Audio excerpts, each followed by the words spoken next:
منبر نور پر جلوہ بار علماء ذویل احترام، مشائخ، سادات، حاضرین اہل سنت و جماعت، خواہران ملت اسلامیہ، السلام علیکم ورحمۃ اللہ وبرکاتہ۔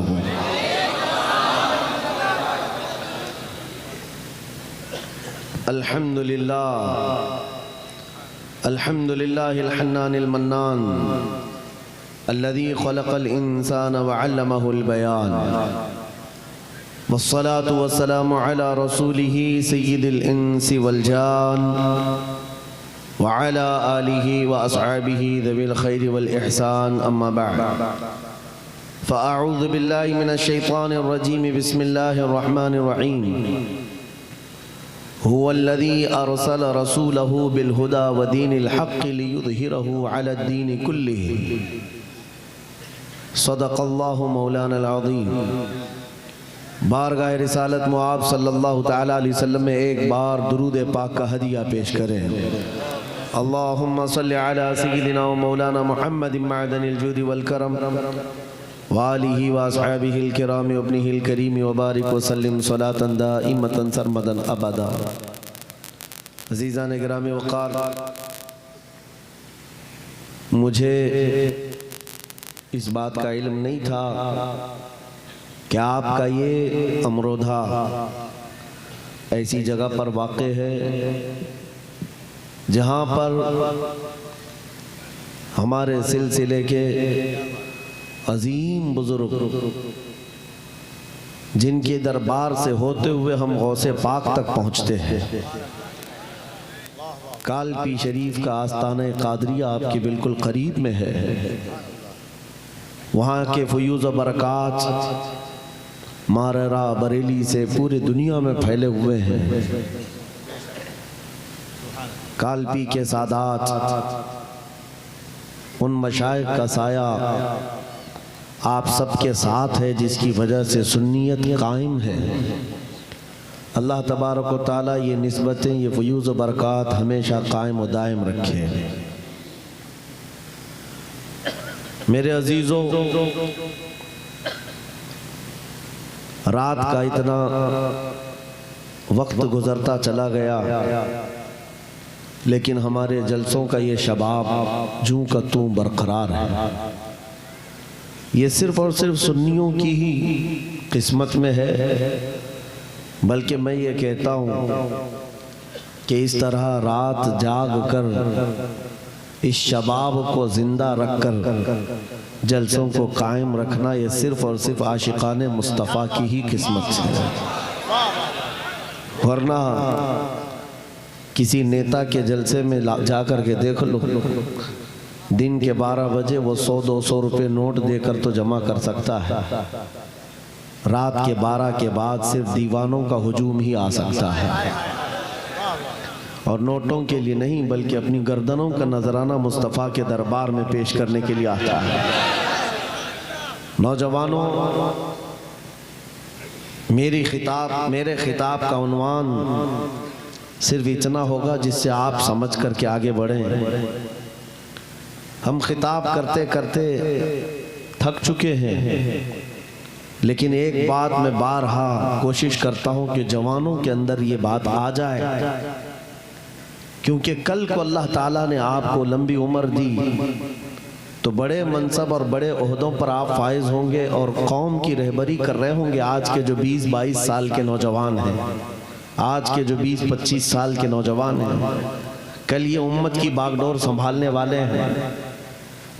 تو بزدلی تمہارے دلوں کے اندر ایسی گھر نہ کر جائے کہ آنے والی نسلیں بھی جو ہے اسی طرح ڈر اور سہمے ہوئے ماحول میں زندگی گزارنے پر مجبور ہو جائیں۔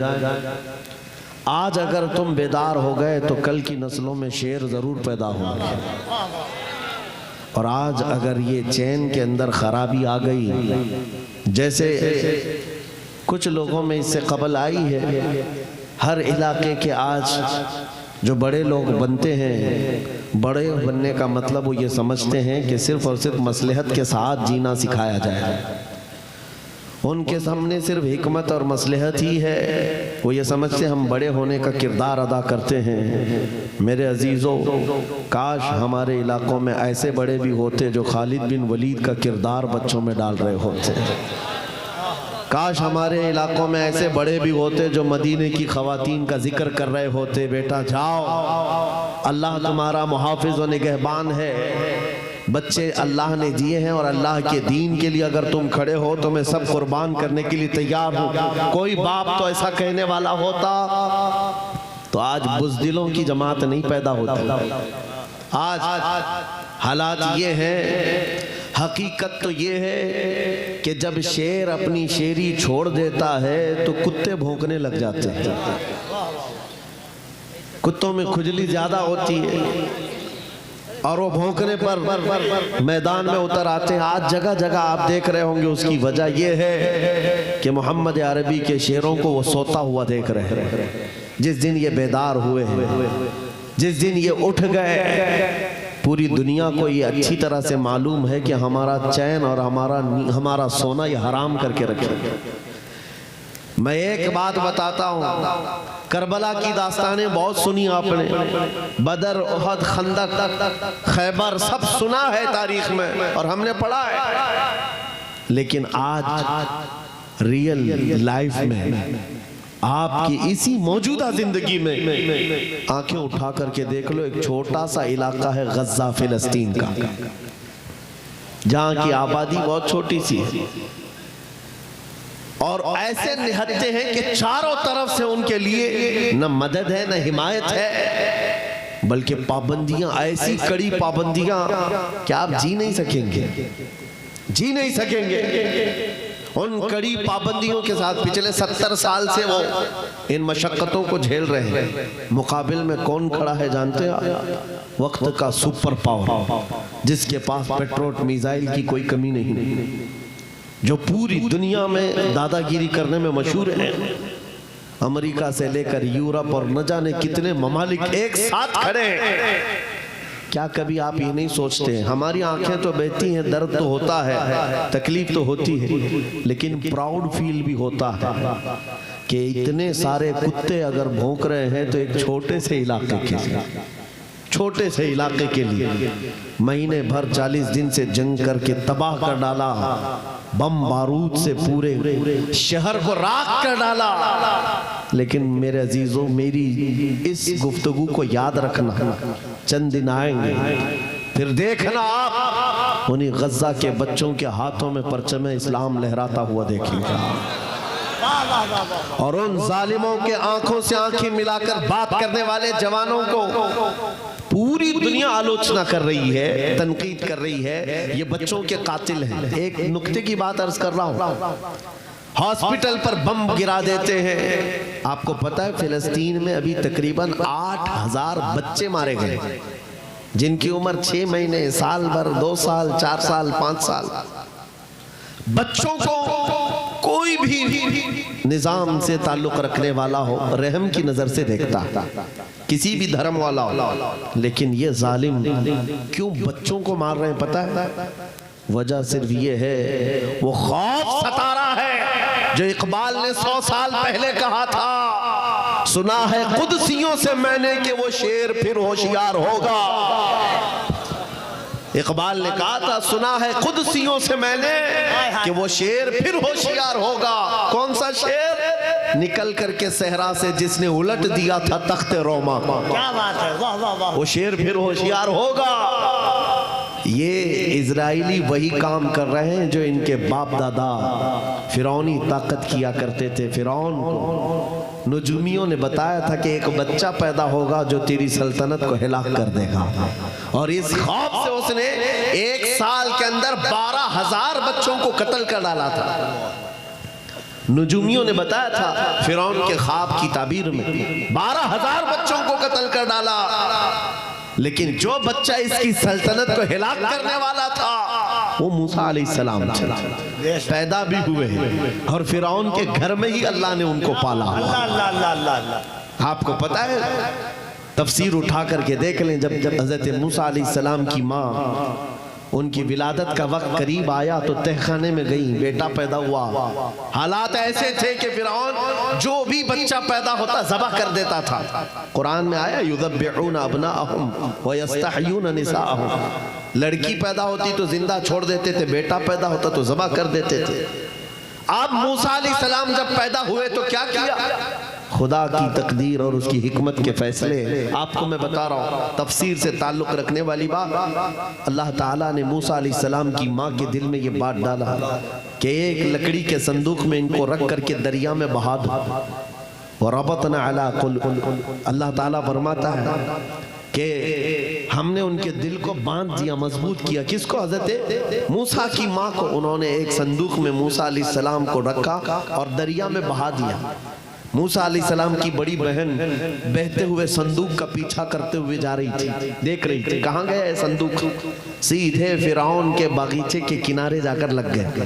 فرعون کی اولاد نہیں تھی، فرعون کی بیوی وہ باغیچے میں ٹہلنے آئی تھی، دیکھا ایک صندوق آ کر لگا ہے، گلاب جیسا حسین بچہ ہے، اٹھا لیا، پیار کیا اور لے کر کے آئی۔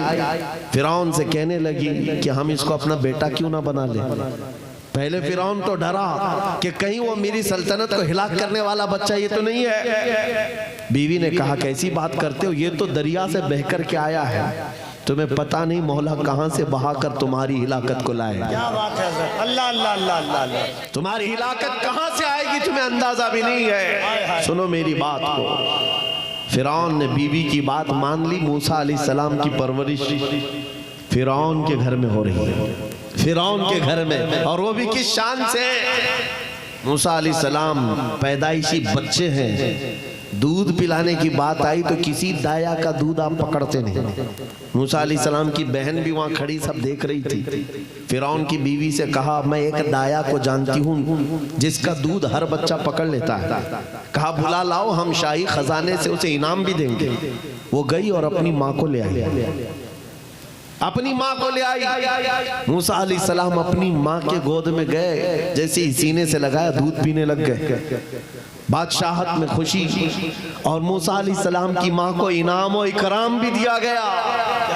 ہر بچے کی پرورش کے لیے موسیٰ علیہ السلام کی ماں کو فرعون کے گھر میں رکھا گیا۔ تمہیں پتہ ہے رب تبارک و تعالیٰ کی حکمت کے فیصلے۔ وَمَكَرُوا وَمَكَرَ اللَّهُ وَاللَّهُ خَيْرُ الْمَاكِرِينَ، میرا رب فرماتا ہے کافر منصوبہ بناتے ہیں اور اللہ خفیہ تدبیر کرتا ہے، اور رب کی خفیہ تدبیر غالب آتی ہے۔ اللہ اللہ۔ موسیٰ علیہ السلام جوان ہوئے فرعون کے گھر میں، فرعون کے گھر میں جوان ہوئے۔ اس کے بعد پھر آپ نے جب اپنی نبوت کے بعد دعوت حق پیش کی تو فرعون جانی دشمن ہوا۔ اس کے بعد جو حالات ہوئے آپ کو پتہ ہے، فرعون موسیٰ علیہ السلام کو مارنے کے لیے پوری فوج لے کر پیچھے نکلا۔ موسیٰ علیہ السلام سمندر میں چل کر کے آگے گئے، راستے آپ کے لیے کھل گئے، فرعون بھی اسی راستے پر آیا۔ اللہ فرماتا ہے کہ ہم نے سمندروں کو ملا دیا، غرق کر دیا فرعون کو۔ ایک چھوٹی سی تاریخ میں آپ کو بتا رہا ہوں، 12,000 بچوں کا قتل کیا اس ڈر سے کہ مجھے ہلاک کرنے والا بچہ نہ پیدا ہو، لیکن جو بچہ تیری سلطنت کو ہلاک کرنے والا تھا وہ تیری ناک کے نیچے پرورش پا رہا تھا۔ آج ان ظالموں نے غزہ کے ہزاروں بچوں کو صرف اس لیے مارا ہے کہ یہ بڑے ہو کر کے مجاہد نہ بن جائے، یہ بڑے ہو کر کے ہمیں آنکھ دکھانے والے نہ بن جائے۔ اور باضابطہ سٹیٹمنٹ میں یہ کہتے بھی ہیں ان بچوں کو قتل کرنے سے ہمیں کوئی خوف نہیں، کوئی آپتی نہیں ہے، کوئی تکلیف نہیں ہے، اس لیے کہ بڑے ہو کر کے یہ ہمیں آنکھ دکھانے والے بنیں گے۔ یہ ڈر ہمارا بتا رہا ہے کئی ہزار بچوں کو بھی تم قتل کر لو، لیکن تم اللہ کی اس حکمت سے غافل ہو۔ ظالموں، وہ ان قریب پیدا ہوگا جس کو دنیا صلاح الدین کہتی ہے، وہ ان قریب ہوگا۔ میرے عزیزو، آج کے نوجوانوں سے میں یہ کہتا ہوں، تمہارے دور میں بھی یہ ڈرا سہما ہوا جو ماحول ہے لوگ بنانے کی کوشش کر رہے ہیں، ابھی دیکھنا اور حالات خراب کیے جائیں گے۔ ہماری حکومت آئے گی تو مسجدوں کو توڑ ڈالیں گے، مدرسوں کو توڑ ڈالیں گے۔ ان ظالموں کو لگتا ہے تمہارے سارے بلڈوزر میں ہی طاقت ہے، کیا بات ہے، صرف طاقت اسی کا نام ہے۔ راج مل جائے، تخت مل جائے، اس وقت کچھ لوگوں کے اوپر ظلم کرنا آسان ہے، جس طرح چنگیز نے بھی کیا، ہلاکو نے بھی کیا، بڑے بڑے ظالموں نے کیا ہے، اور ان کا حشر بھی تمہیں معلوم ہونا چاہیے۔ انشاءاللہ وہ وقت آئے گا جب خس و خاشاک کی طرح تم بہا دیے جاؤ گے، اخباروں میں تمہارا نام تک نہ ہوگا، اور اگر کچھ باقی رہے گا تو کیا رہے گا؟ نہ گھبراؤ مسلمانوں، ابھی خدا کی شان باقی ہے، ابھی اسلام زندہ ہے، قرآن باقی ہے۔ یہ ظالم کافر کیا سمجھتے ہیں جو روز ہم سے الجھتے ہیں؟ ارے ابھی کربلا کا آخری میدان باقی ہے۔ نعرہ تکبیر، نعرہ رسالت، محافظ ناموس رسالت، مسلک اعلی حضرت۔ نوجوانوں، اس یقین کے ساتھ اور ایمان کے ساتھ اپنی زندگی کو آگے بڑھاؤ۔ خدا را میں تم سے کہتا ہوں، اگلے دنوں کے بعد جب تمہارے امتحان کا وقت آئے گا، ہر استاد اپنے بچے کو امتحان کی تیاری کرا رہا ہوتا ہے، بیٹا سوالات ایسے آئیں گے، ٹائم اتنا ہوگا، اسکواڈ بھی ہوں گے، چیک کرنے والے ایگزام حال میں بار بار آئیں گے، تمہیں دیکھیں گے۔ اس وقت تم خوف سے اپنے ہاتھ میں کپ کپی نہیں پیدا کرنا، دل کو جمانا اور اپنا امتحان مکمل کرنا، یہ ہر استاد اپنے بچوں کو تلقین کرتا رہتا ہے۔ عزیزان گرامی وقار، اس منبر نور سے میں آپ کو اس بات کی تلقین کر کے جاتا ہوں، امتحان کی گھڑی عنقریب آنے والی ہے، آپ کے ساتھ بھی، اور جو امتحان تمہارا ہوگا وہ استقامت کا امتحان ہوگا، تمہارے ایمان پر جمے رہنے کا، تمہارے ڈٹے رہنے کا امتحان ہوگا۔ دیکھنا بہت سارے پارٹی بدل لیں گے، بہت سارے مصلحتوں کی پردوں میں چھپ جائیں گے، بہت سارے لوگ کسی کی دھوتی میں پناہ لے رہے ہوں گے، کوئی کسی کی ساڑی میں پناہ لے رہا ہوگا، لیکن جو عاشق مصطفیٰ ہے وہ بڑھ چڑھ کر کے یہ اعلان کر رہا ہوگا، اپنا سب کچھ گنبد خضرا کل بھی تھا، میرے نبی سے میرا رشتہ کل بھی تھا۔ بس اس بات کے ساتھ تمہیں جمے رہنا ہے، یقین کے ساتھ، اعتماد کے ساتھ۔ عزیزان گرامی وقار، کون سی ایسی طاقت ہے، کون سی ایسی قوت ہے جس نے اسلام کو ختم کیا یا ختم کرنے کی طاقت رکھتی ہے؟ اللہ کریم جل شانہ خود قرآن پاک میں فرماتا ہے، یریدون لیطفئوا نور اللہ بافواہہم ویأبی اللہ الا ان یتم نورہ۔ اللہ فرماتا ہے یہ ظالم اپنے منہ کے پھونکوں سے اسلام کے چراغ کو بجھانا چاہتے ہیں، اور اللہ تبارک و تعالیٰ اس چراغ کو مکمل کر کے رہے گا۔ دین اسلام، ابھی آپ سن رہے تھے، اسلام تھا، اسلام ہے، اس کے ساتھ کچھ نہیں ہونا ہے، آپ کا امتحان ہونا ہے۔ ہمارے مرنے کے بعد اللہ تعالیٰ اس دین کی حفاظت کے لیے اوروں کو پیدا کرے گا۔ وہ قادر مطلق چاہے تو سخت جانی دشمنوں سے بھی ایمان والے پیدا کر سکتا ہے۔ ہاں، یہ بات یاد رکھیں آپ، تتاری جنہوں نے بغداد کو ہلاک کر کے رکھا تھا، رب تبارک و تعالیٰ نے انہی کے سینوں میں ایمان کی دولت دی اور وہ محافظ اسلام بن گئے۔ ہمارے دور میں بھی جتنے آتنک مچا رہے ہیں، کل ان کے بچے یہ نعرہ لگائیں گے، اسلام تھا، اسلام ہے، اسلام رہے گا۔ ہاں، جتنے آتنکوادی ہیں سب نعرہ لگائیں گے انشاءاللہ، آپ انتظار کریں اس بات کا۔ لیکن تم اپنے امتحان میں جمے رہو، ڈٹے رہو۔ اگر تم نے نبی پاک صلی اللہ علیہ وسلم کے اس دین کے ساتھ، اس شریعت کے ساتھ ناانصافی کی تو کل میرے آقا کو کیا جواب دو گے؟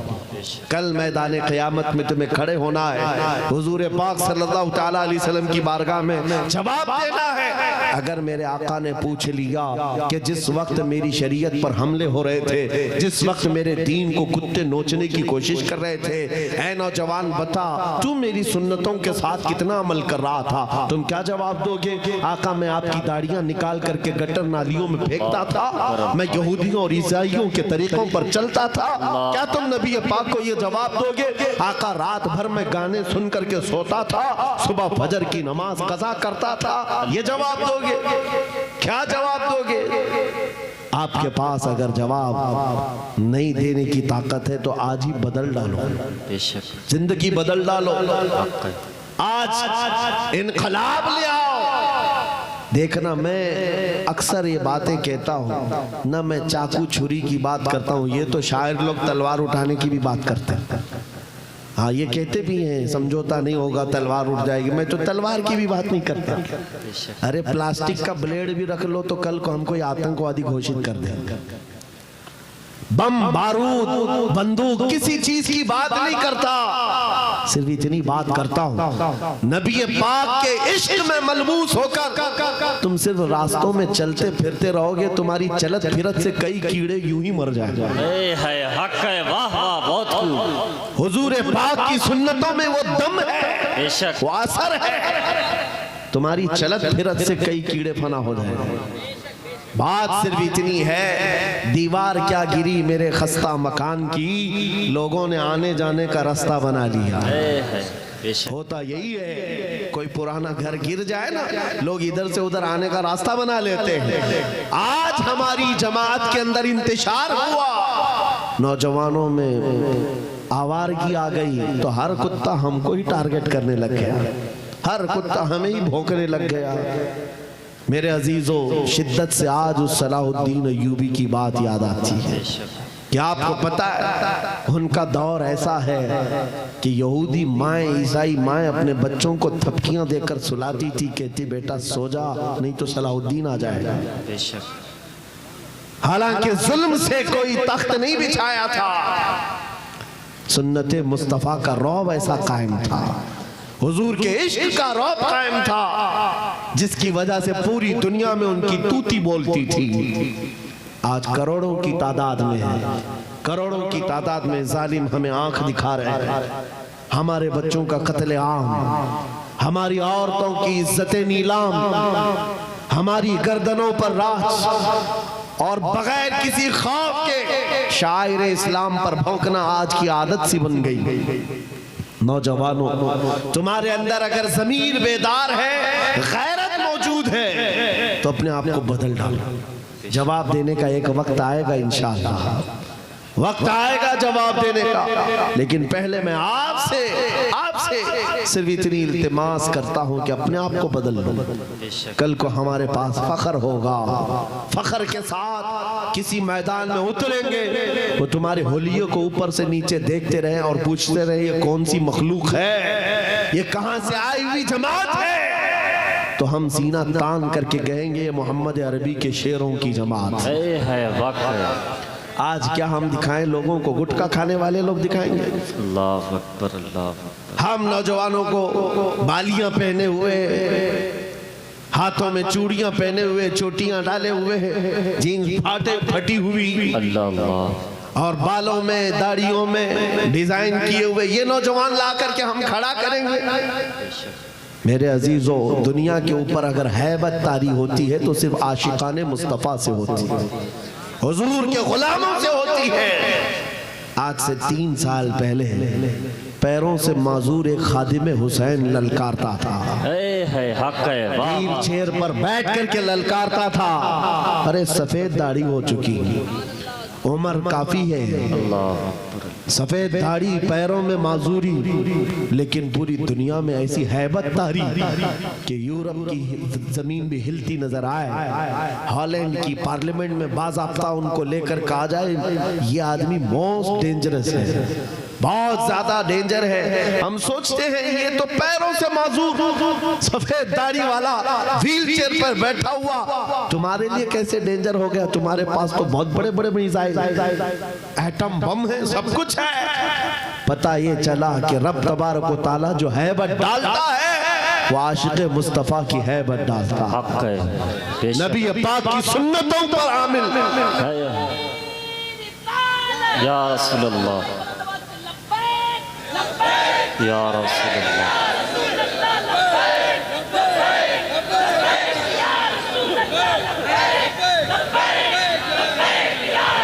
سیدنا عمر ابن خطاب رضی اللہ تعالیٰ عنہ کا دور ہے، صحابہ اکرام ایک علاقے کو فتح کرتے ہیں، وہاں کا جو گورنر تھا، وہاں کا جو سلطان تھا وہ گرفتار ہو گیا، دوسرے مذہب سے تعلق رکھتا تھا اور اس نے تلوار اٹھائی تھی، ان کے خلاف قید ہو گیا، لیکن جب قید ہو کر کے آیا تو ظاہر سی بات ہے ہمارے خلاف تلوار اٹھائے تھے، اب پھنسے ہو تو مار کھاؤ گے، اب تمہاری موت ہوگی۔ لیکن مجاہدین اسلام تھے، حضرت عمر کے پاس پیش کیا، کہا کہ اس کا کیا کرنا ہے؟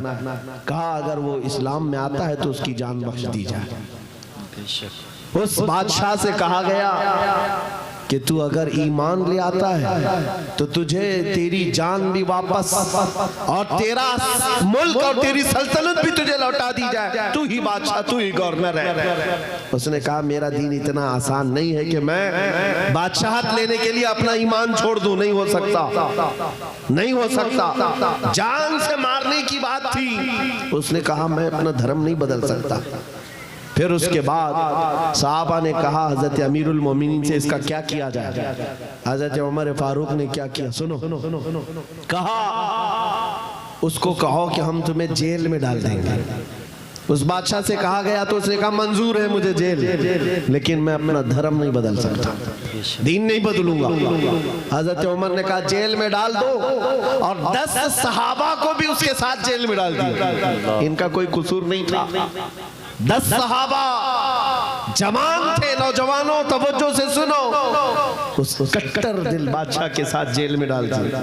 وہ نوجوان صحابہ جیل میں تھے، ان کے وقت، ان کے اوقات کی پابندی، صبح دوپہر شام، وہ اپنی نمازوں کے پابند، قرآن کی تلاوت، نبی پاک صلی اللہ علیہ وسلم کی محبتوں والی سنتیں، 8 دن نہیں گزرے تھے۔ وہ بادشاہ ان نوجوانوں کو بار بار دیکھتا تھا، پلٹ کر کے اس نے کہا تمہارے امیر المومنین سے مجھے ملنا ہے۔ پیغام پہنچایا گیا حضرت عمر کے پاس، کہا لاؤ اس کو۔ پیش کیا گیا بادشاہ کو، جیل کے باہر لا کر کے حضرت عمر کے پاس، کہا کیا کہنا چاہتے ہو؟ کہا ایمان لانا چاہتا ہوں، حق ہے، ایمان لانا چاہتا ہوں۔ کہا ہم نے تو اس سے قبل تمہارے سامنے پیشکش رکھی تھی، کیوں نہیں لائے؟ اس وقت تو تمہاری سلطنت بھی تمہیں واپس کرنے کی بات کی گئی تھی، تب بھی نہیں لائے، جیل میں ڈالنے کی بات کی گئی، تب بھی نہیں لائے۔ وہ بادشاہ کہتا ہے اس طرح سے اگر آپ 25 سال بھی مجھے جیل میں ڈالتے تب بھی میں نہیں بدلتا، مجھے یہ سختیوں نے نہیں بدلا، آپ کے ان 10 جوانوں نے میرا دل بدلا، حق ہے، واہ واہ، ان کے اخلاق و کردار میں نے دیکھا، پھر میرا دل گواہی دینے لگا یہ جھوٹوں کی جماعت نہیں ہو سکتی۔ اور میں نے ان کی صبح دیکھی، ان کی شامیں دیکھی، ان کا اٹھنا بیٹھنا، ان کی نماز، ان کی عبادتیں، ان کا گڑ گڑانا، یہ سب دیکھ کر کے جوانوں میں میرا دل پسیج گیا۔ اور پھر دل نے پکار کر کے کہا غلاموں کا جب یہ حال ہے تو پھر آقا کا حال کیا؟ حق ہے، واہ واہ، بہت خوب، بے شک۔ عزیزان گرامی وقار، بدل سکتے ہو آج بھی بدل سکتے ہو کہ اگر تمہارے اخلاق، تمہارا ایمان مضبوط ہو جائے، پتھر دلوں کو بھی بدل سکتے ہو۔ بس بات اتنی ہے کہ عمل کے میدان میں تمہیں آنا ہے، ان کے دلوں کو بدلنا میرے مولا کی شان ہے، رب تبارک و تعالیٰ کی شان ہے۔ بڑے بڑے جلسے کر لیا، رات پوری جاگ لیا، لیکن تمہارے اخلاق نہیں سنور سکے تو یہ فضول ہو جائے گا، کوئی کام کے نہیں۔ اگر صرف دکھاوے کے لیے فارمیلٹی ادا کرنا ہے تو ہمیں جلسوں میں بلاؤ بھی مت، ہم اس کام کے لوگ نہیں ہیں، ہم اس میدان کے لوگ نہیں ہیں، نہیں، ہمارا یہ پیشہ ہے کہ آپ کے پاس آیا، تقریر کیا اور کچھ پیسے لے کر چلا گیا، اپنی کمائی کیا، العیاذ باللہ کبھی نہیں، صرف ایک درد لے کر کے چلتے ہیں کہ ہماری جماعت میں سے وہ نوجوان کس دن اٹھے گا جو اقبال کا جوان تھا، سنا ہے قدسیوں سے میں نے کہ وہ شیر پھر ہوشیار ہوگا۔ بس یہی درد لے کر آپ تک، بلکہ بنگال کی کھاڑیوں میں، بہار کی جھاڑیوں میں، ہر جگہ پر سفر اس لیے کر رہے ہیں کہ کہیں نہ کہیں میرے مولا کریم نے فضل فرمایا اور رحم فرمایا امت مصطفیٰ پر، ہمارا جوان بیدار ہو جائے گا، ان گانوں کو یہ لات مارے گا، یہ سارے مجرے کرنے والے اخلاق کو ٹھوکر مارے گا اور کھڑا ہو کر دنیا کو بتائے گا میرے نبی سے مجھے اتنا پیار ہے کہ تم اگر ننگے رہنے پر فخر کر سکتے ہو تو میں میرے مصطفیٰ کی سنتوں پر فخر کروں گا، اگر تمہیں چوٹی رکھنے پر شرم نہیں آتی تو مجھے داڑھی رکھنے میں کیوں شرم آئے؟ حقیقت بول رہا ہوں یا نہیں؟ ارے لوگ آج تو چڈی پہن کر کے نکل رہے ہیں، ان کو کوئی شرم یا ان کو کوئی حقارت سے نہیں دیکھتا، بلکہ فیشن کہلایا جا رہا ہے۔ جی تمہیں اگر اپنے مصطفیٰ کریم سے محبت ہے، جیسے کہ کہتے ہو جان بھی دے دیں گے، مال بھی دے دیں گے، ان کے قدموں پر قربان بھی ہو جائیں گے، جان بعد میں دینا، گردن بعد میں دینا، پہلے اپنے اندر موجود خرابیوں کی قربانی دے دو۔ اپنی زندگیوں میں موجود ان تمام واہیات کو ختم کرو، آ جاؤ میرے مصطفیٰ کے غلام بن جاؤ۔ بے شک۔ ایک سوال کرتا ہوں، دل پر ہاتھ رکھ کر کے اور یقین کے ساتھ مجھے بتاؤ، اگر کوئی تمہیں حضور کا غلام کہے تو برا لگے گا؟ کسی کو برا لگے گا؟ بلکہ میں تو یہ کہتا ہوں، دنیا مجھے حضور کے دربار کا کتا کہہ کر پکارے، میری زندگی کی معراج بے شک حق ہے۔ ہماری سعادت ہے۔ حضور کے دربار کا کتا کہلانا بھی ہمارے لیے فخر ہے۔ آپ کو اگر کوئی غلام کہتا ہے تو اعتراض ہے آپ کو برا لگے گا، بلکہ حضور کا غلام ہونا یہ سب سے بڑا شرف ہے، حق ہے۔ سب سے بڑی سعادت ہے۔ بے شک۔ تو جب آپ کو دنیا کوئی حضور کا غلام کہے تو برا نہیں لگتا، تو عمل کرنے میں برا کیوں لگتا ہے؟ پورے کے پورے غلام بن جاؤ حضور اکرم صلی اللہ تعالیٰ علیہ وسلم نے۔ نہیں، آپ جھوٹ بولتے ہیں، کچھ لوگوں کی بات کر رہا ہوں۔ حضور کا غلام کہنے میں برا نہیں لگتا، ٹوپی رکھنے میں برا لگتا ہے، داڑھی رکھنے میں برا لگتا ہے، پھر جھوٹ کیوں بول رہے ہیں؟ حضور کے غلام کہلانے میں برا نہیں لگتا، لیکن عمل سے بار بار دکھاتے ہو کہ نہیں، پسند نہیں ہے تمہیں، اللہ پسند نہیں ہے۔ اسلام زندہ باد کا نعرہ لگاتے ہو، اپنی بیویوں پر، اپنی بچیوں پر اسلام کو کیوں نہیں پسند کرتے؟ ان کے دوپٹے کہاں چلے جاتے ہیں؟ ان کو آوارہ کیوں چھوڑ کر رکھا ہے؟ ان کو جس طرح بے پردگی کے ساتھ گھماتے ہو اور خوشیوں سے دیکھتے ہو، شادی محل میں جا کر دیکھیں وہاں تو حالات ہی بدلے ہوئے ہیں، اسلام دکھتا ہی نہیں۔ تو اسلام زندہ باد کا نعرہ صرف یہ زبانی ہے؟ اپنے گھروں سے تبدیلی لے آؤ، بے شک۔ انقلاب تمہارے گھروں سے آئے گا۔ آج تم دل محسوس کر کے بیٹھے ہوئے ہو کہ بڑے بڑے تخت پر بیٹھے ہوئے کتے ہمارے لیے بھونک رہے ہیں، اسلام کو مٹائیں گے، مدرسوں کو مٹائیں گے، مسجدوں کو مٹائیں گے، برا لگتا ہے، اور اس کے بدلے میں تم چاہتے ہو ان کا جواب دینے والا کوئی چاہیے۔ بار بار ہماری ممبروں سے ہم ان کا جواب دیتے رہے۔ اے نوجوانوں، جواب تم اپنے عمل سے دو۔ ایک مسجد کا مینار کیا گرتا ہے، ہر گھر مسجد بننا چاہیے، حق ہے۔ واہ واہ، بہت ہر گھر مسجد بن جائے۔ کاش تمہارے گھروں سے اذانیں ہوں، تمہارے گھروں کو مصلی بنا دیا جائے۔ ایک بات یاد رکھو، دنیا تھک جائے گی، ایک وقت آئے گا تھک جائے گی۔ کل کو دیکھنا اسرائیل بھی تھک چکا ہوگا، مار مار کر کے۔ اب آئیں گے وہ یدھ ویرام کرنے کے لیے کہ ہم سمجھوتا کریں گے، بس ختم ہو گیا۔ جتنے طاقت تھی جھونک دیا، مار مار کر کے تھک جائے گی دنیا۔ لیکن ہماری شریعت کا، ہمارے دین کا ایک مزاج ہے، کتنے غازی مارو گے، ہر گھر سے غازی نکلے۔ حق ہے۔ تم ایک چراغ گل کرو گے، مولا 100 چراغ روشن کرے گا۔ یہ سلسلہ چلتا رہے گا۔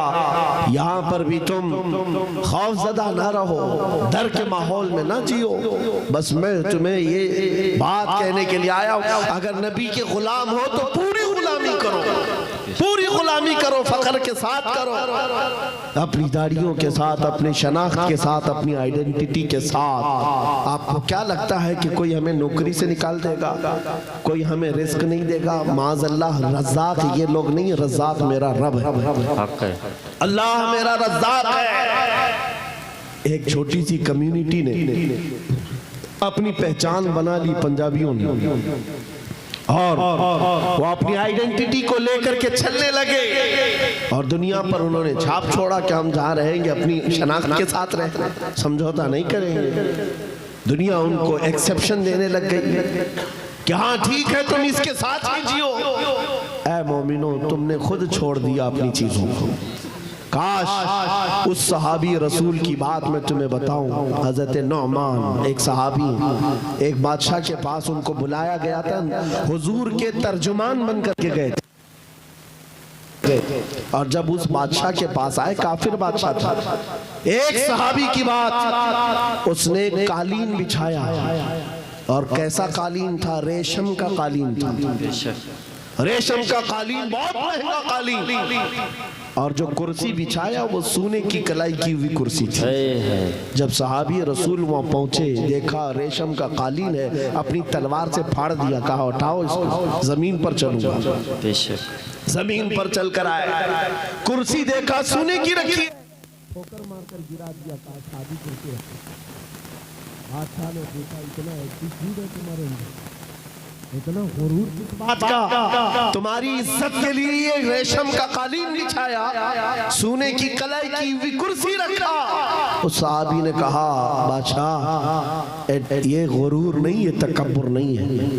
میں مدینے والے مصطفیٰ کا غلام ہوں، جن کا فرمان ہے کہ مرد کے لیے ریشم کا استعمال حرام ہے، مرد کے لیے سونے کا استعمال حرام ہے. میں دنیا میں جہاں کہیں رہوں گا، ایک سونے کی کرسی کیا 1000 کرسی رکھے میں ٹھوکر مار دوں گا. اپنا سب کچھ گنبد خضرا، میرے نبی سے میرا رشتہ.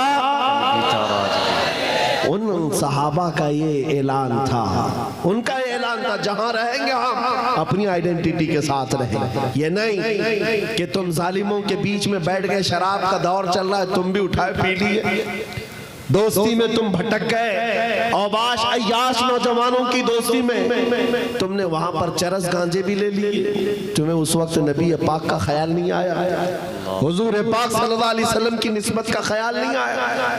اینی ٹائم ہر جگہ پر تم اپنے نبی سے جڑے ہوئے.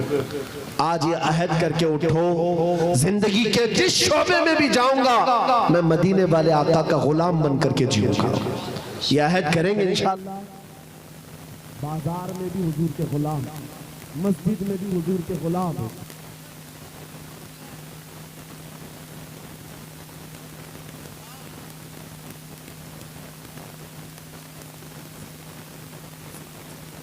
جانا میرے آقا سے، اتنا کہہ کر کے جانا میں مروں تو میرے آقا. یہ ملائکہ سے کہنا، اسے کوئی مت جگانا، ابھی آنکھ لگ گئی ہے. پھر دیکھنا نبی کریم صلی اللہ تعالیٰ علیہ وسلم کی طرف سے خبر میں بھی تمہاری راحت کے لیے یہ جواب آئے گا، نکیرو ذرا آرام سے جگانا، یہ میرا دیوانہ آیا ہے. بے شک حق ہے، یہ میرا دیوانہ ہے، تھک کر کے آیا ہے.